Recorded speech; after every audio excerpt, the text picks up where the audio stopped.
All right, good evening, YouTube. My name is Alan, and it's that time yet again. Let's talk metal. Tonight, we're going to be talking one of my favorite genres, new wave of British heavy metal. Been here, done this a few times, but there's so much good material from this era of heavy metal that just keep coming back for more. Tonight, we're going to check out four stone cold classics from throughout the early 1980s new wave of British heavy metal scene. I'm going to give you a chance to check out some clips of them along the way. Without further ado, let's look at our first entry tonight. It is the band Black Axe. And let's give a listen to a little bit one of the songs off this 7-inch, which is called Red Lights.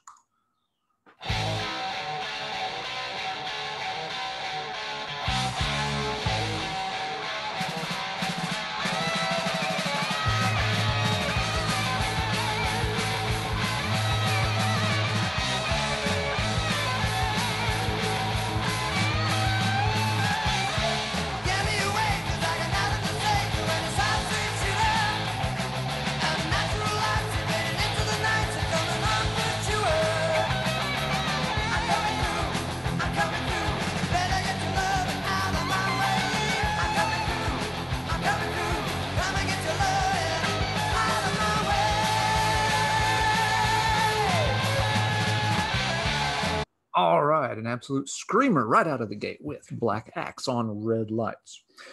Black Axe was a good example of one of the early success stories at the dawn of the new wave of British heavy metal. As I said, this came out in 1980 when the scene was really exploding and taking off. And this was, a small band releasing a single, no major label support or anything, but it was extremely well received to the point where they had to go through multiple printings of the album. I've got a couple of different versions I can show here. Notice the font on the labels on this one very closely, and the fact that it's got one of those weird center punch outs where it's kind of connected in a few spots. And then I've got a second copy. Because the single's just that good, you need to own two. But yeah, this one's got a slightly different label. The font here is more bold. The shadowing on the letters is a little different. And the center hole punch out is different. It's not designed quite the same. So yeah, there are some slight variations on this one out there. Both sides are incredibly good. And I think they're a prime example of new wave of British heavy metal when it was hitting the scene and exploding in 1980. Screaming guitars, good crunchy guitar work throughout it, lots of vocal catches, very hooky, great sing-along, fist-pounding, head-banging kind of song. And no compromises here. It really displays the new direction that heavy metal was going into coming out of the 1970s and into the 1980s. So what became of Black Axe? Well, they were very successful with this single, ended up getting a deal with Chrysalis Records, so they were signed to a major, but that kind of backfired on them. For one thing, they were convinced to change their name to Wolf, which not the most original or memorable moniker. It also didn't help that there was another new wave of British heavy metal band that was already using the name Wolf. So confusion much? Yeah, a little bit. They did make a single for Chrysalis with the songs Head Contact and Soul for the Devil, which are pretty decent tracks, but it didn't really get a lot of traction when it came out.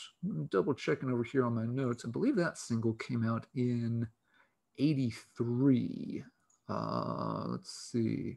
Yeah, the Head Contact single, no, actually is listed as 82. So it came out a year later, but it just didn't quite click. And it didn't have the same kind of sales support. And so Chrysalis quickly lost interest, and the band never got to do a follow-up album. The material that was recorded for an album was released eventually on the Mausoleum label. That's the album, Wolf, which is Edge of the World. It's a great album, but it didn't come out until 1984. So, they had this initial burst of success in 1980, but it was 4 years before they could get an LP out. Now, these days, it's not unusual for a band to go, 3 or 4 years before an album is, put out or follows up. We're used to a longer time frame between albums. In the early 1980s, 4 years is a lifetime for a band. So yeah, by that point, they went from being, one of the first, sort of hot young things on the new wave of British heavy metal scene to just being completely lost in the crowd. And Mausoleum didn't necessarily have the best distribution or the best reputation at the time either. So it wasn't like it was a high profile release that, dominated the world. It's kind of like, well, yeah, we finally got it out somewhere at least. It's an excellent album. It's a real shame that they couldn't have cranked it out in 81 or early 82 and kept the momentum going. But sad to say, it did not work out that way. But they did leave us with a lot of cool songs along the way anyway. All right, now let's move from 1980 to 1981 for tonight's second new wave of British heavy metal single. This is one of the big mainstay classics from the whole genre. It's the Blitzkrieg single with Blitzkrieg and Buried Alive. Most folks know this, of course, because Metallica covered the song Blitzkrieg. It's a great song. Metallica did a great cover of it. So tonight, let's check out the flip side in case you never got to hear what Buried Alive sounds like. Here you go.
All right, another real pounder from Blitzkrieg. This is another band that, very early in the movement was delivering very heavy, very forceful material.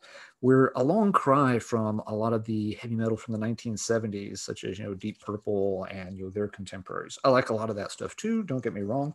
But, these bands really were cranking it up to 11 with the new wave of British heavy metal movement. So Blitzkrieg kind of had some of the same issues that Black Axe did. They released the single on Neat Records, which did fairly well, but they had trouble following it up with anything. They had a demo that came out in 82 or 83. Let's double check the notes here. So yeah, the single comes out in 81. They did have another demo come out in 81, but then the band was kind of put on ice for a while. Vocalist Brian Ross ended up in other projects like Avenger and Satan, and the band wouldn't sort of get reactivated and put out their album, A Time of Changes, until 1985. So once again, you've got this 4-year hiatus between the first single hitting shops and a full long player hitting shops, which again was an eternity back then. You go from 1981, which is still sort of prime new wave of British heavy metal excitement, to 1985, when a lot of people felt like the whole movement had already run its course and just weren't at all interested in it anymore. So in A Time of Changes, it's an okay album. It's never been a personal favorite of mine. It includes several songs that were pretty old in the band's catalog by that point. So, if you'd heard the demos and the single and compilation appearances by the band, so it's like, yeah, I've heard these songs before. It's not terrible, but the production also has always struck me as being just a little bit strange. It's too little, too late. Now, Blitzkrieg did get a second lease on life much later on, starting more like the mid and late 90s, when there was a lot of collector interest in new wave of British heavy metal. Brian Ross and some of the guys did get the band back together, and they've had a long string of albums since then. I've long since lost track of the band and what some of these albums are like, but they tended to get pretty solid reviews for the first few. And yeah, as recently as 2018 with Judge Not, they are still grinding it out and getting some albums released. So good for them. It didn't necessarily work out the first time around. They kind of missed their shot back in the day, but they have been able to keep things up and running for a long time now. So good for them. All right, next up tonight. This one I don't have a copy of to show. It's one that I was never able to pick up back in the day. And over the years, it's gathered a pretty strong following, which means the price has gone way up. And it's just not something, not going to shell out the money for a copy these days, unfortunately. But it is a great song, great single nonetheless. This is another one from Neat Records. It's the band Aragorn, and they released a single with a killer track on it called Black Eyes. Let's give it a listen right now.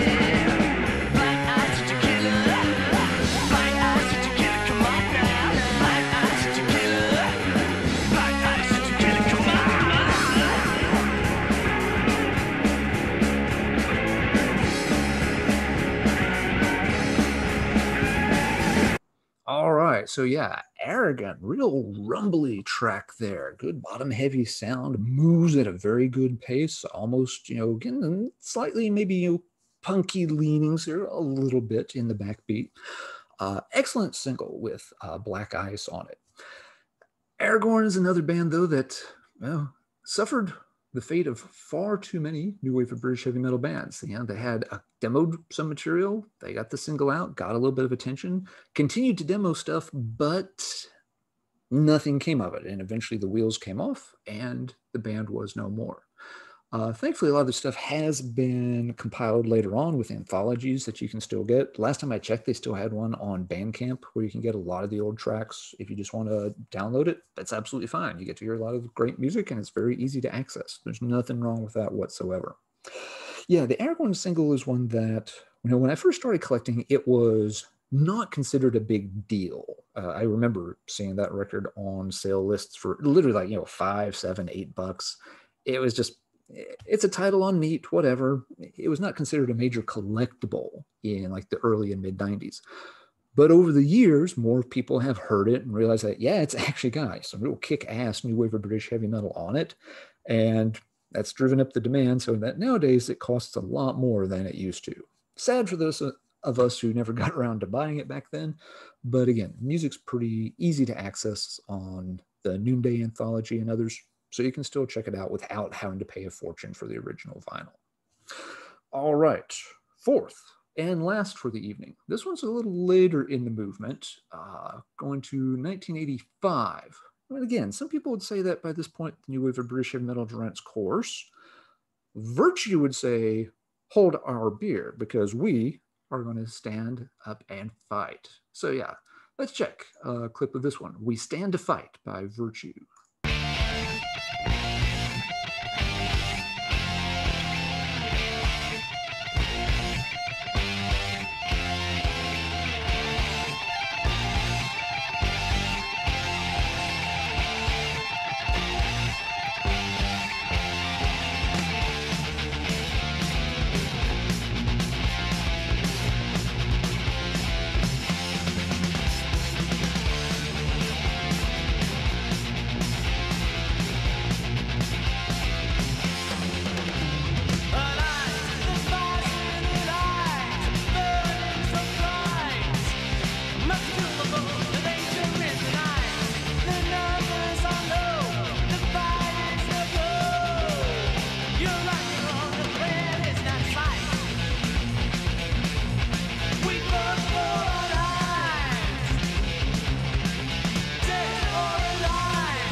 Virtue absolutely killing it on We Stand to Fight. Those opening guitar harmonies, so anthemic, get your fists in the air, and then it just takes off full speed, get your head banging. Classic of the genre, to be sure. The flip side, High Treason, is a pretty good track too. It's no slouch. Virtue had existed in a previous lineup and demoed some material, but apparently it never really saw the light of day. Then the band revamped based around the Sheldon brothers and got this one single out in 85. They did a demo, I believe the demo comes out the following year in 86. Again, let's go to the notes, trying to make sure we get it right for folks. Actually, the demo is listed as 87. It's called Fool's Gold. And again, it has about 3 really good tracks on it. But that was it. And this one's a little more understandable. You can imagine that by the time you get to 87, this kind of metal, not as popular in the UK or even on the global scene, would have been harder for a band to break through at that point, playing this style of metal, even though they did an excellent job of it. The material has been compiled in 2013. No Remorse Records put out a collection with all the material from the demo and the single on it. So again, there's not a lot of songs, but it's quality stuff. And if you want to check it out, you should still be able to track that down. So there you go. Virtues, We Stand to Fight. Always love the picture sleeve on this one. Cool looking little shadow dude cracking the whip there, rider in the background. And I like the fact that it was like a yellow and black color scheme instead of just a white and black. Gave it just a little more character. So let's wrap this up with just a couple of notes on some fun collecting stories about these, because a couple of these singles that I have came about in odd ways. This Blitzkrieg single, I was never really meant to buy. I had ordered a different single from a dealer, and he called back several hours later, very apologetic, saying that he'd already sold the other single. He had slipped his mind when I called him up to order it, and was there something else on the list I would like instead? And I had to kind of quickly think on my feet, but managed to sort of renegotiate things to get this single plus another record thrown in, since he had kind of messed up the order a little bit. So yeah, Blitzkrieg wasn't in that original order. It was a single I was interested in. I just didn't have enough money to buy the other one and it at the same time.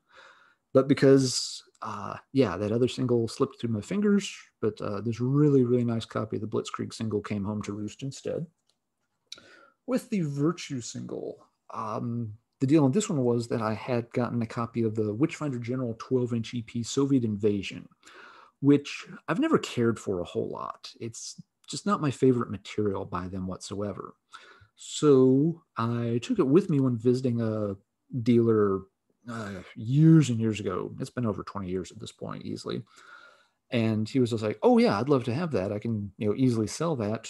So like, okay, I'd like to trade it for some new wave of British heavy metal, single I don't have. And he pulled some things out. He's like, "You can have any of these you want." I was just like, "Ooh, piece of candy."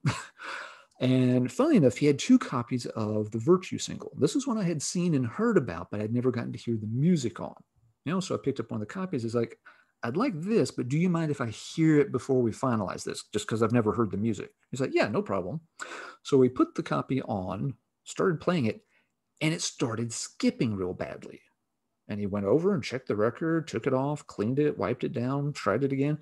And yeah, it kept skipping kind of badly. And you could tell he was pretty frustrated with it. He didn't know it was going to skip. So after a couple of times, he's like, "Well, that stinks." I'm just like, "Yeah, that does stink.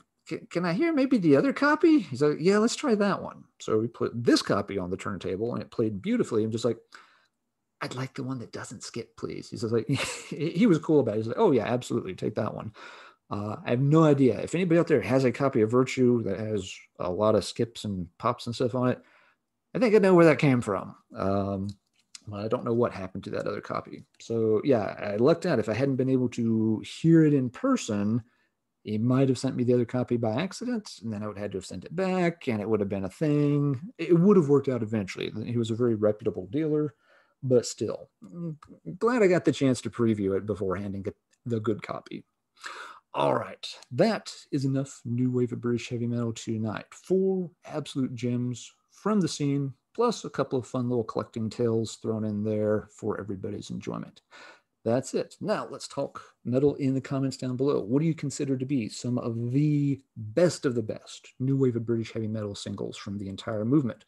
I've got more of the sort of top-notch, high-octane new wave of British heavy metal videos planned. just takes a while to work around and get them all done. But what kind of things would you like to see me include in the future? Hey, maybe you can mention a couple that I'm not even familiar with. There's, again, hundreds of singles that were put out in that time frame. I haven't heard them all. There's some of them I don't even know about. By all means, leave a comment down below. Help me track down some cool stuff that I may not be aware of. All right, until next time, everybody take care. And as always, keep banging your heads.